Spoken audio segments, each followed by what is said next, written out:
What's up, everyone? Welcome to today's video. Welcome to the Video Game Fight School channel. Thank you very much for tuning in. Marvel Spider-Man Part 2 is coming out, and once it hits the shelves, what's going to happen is a lot of other superhero games are going to be juxtaposed against it. Back in the day, and I say back in the day, it's not been too long, it used to be the Arkham games that was the game other superhero games were juxtaposed against. In fact, when Gotham Knights was released, it was heavily compared to the Arkham games, and many would not even give it a chance because it didn't have the elements that the Arkham games had.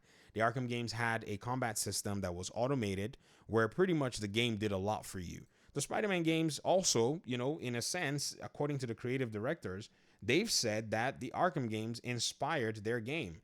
They did it, in my opinion, to be able to pay respect to a game that they, pretty much have followed its format very, in my opinion anyways, religiously, and have won in that regard in terms of sales and popularity. I mean, Spider-Man was already popular, and so just throwing that Arkham formula on top of it was always going to just give you a double whammy, in my opinion. And not just a double whammy, but, pun intended, a triple whammy, because there are going to be 3 games coming out of this particular format.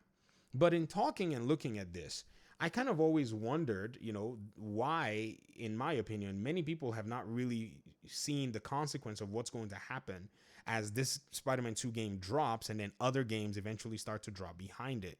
So in looking at some of my past videos, I made this one video where I said I'm not going to, be playing Spider-Man day one because I thought Sony was using some scummy, practices to kind of copyright strike selective YouTube channels on videos that they allowed on other YouTube channels.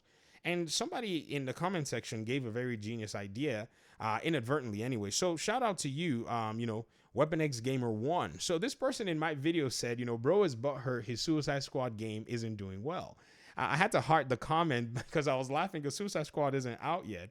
But I thought this is a wonderful opportunity to go ahead and talk about that game, because if you think about where this whole live service pursuit has actually led the execs at Warner Media to actually push their own game, an iconic game that has inspired 3 of some of the better made superhero games, you'll realize that it's really interesting overall to try to, in a sense, juxtapose what all has been going on in gaming lately.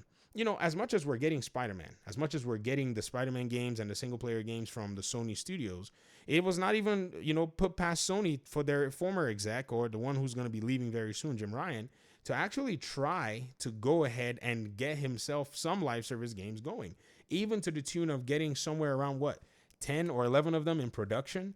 But now that he's left, we're starting to hear that, it's not even in the DNA of those studios to try to make games like those. And guess what?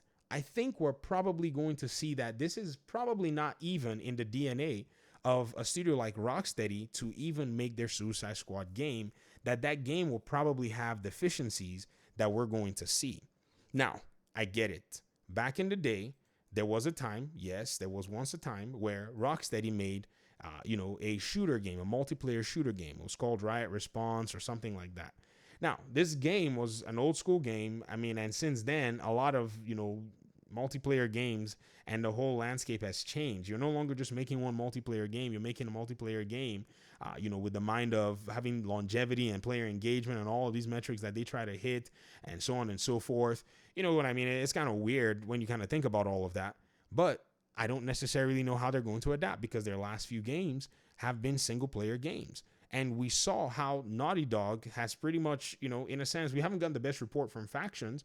And even when Bungie went into their studio and looked at what they were doing, apparently, according to the reports, seemed like Bungie was like, nah, this ain't it, Chiefs. This is not how you're going to get the job done. So I wonder what Rocksteady has, done lately to be able to see if they can pull off a live service game. Because this is going to be a very interesting, experience overall to see how they approach Suicide Squad. And then what's even more interesting is to see how Suicide Squad gets approached in light of a game like Spider-Man. Because you do know that everything else that comes from here will be compared to this game now. This is now the, new or more recent standard that you can compare things with. And I'm a Batman fan, by the way. And I'm saying this because I know many Batman fans will say, well, it's the Arkham games, man.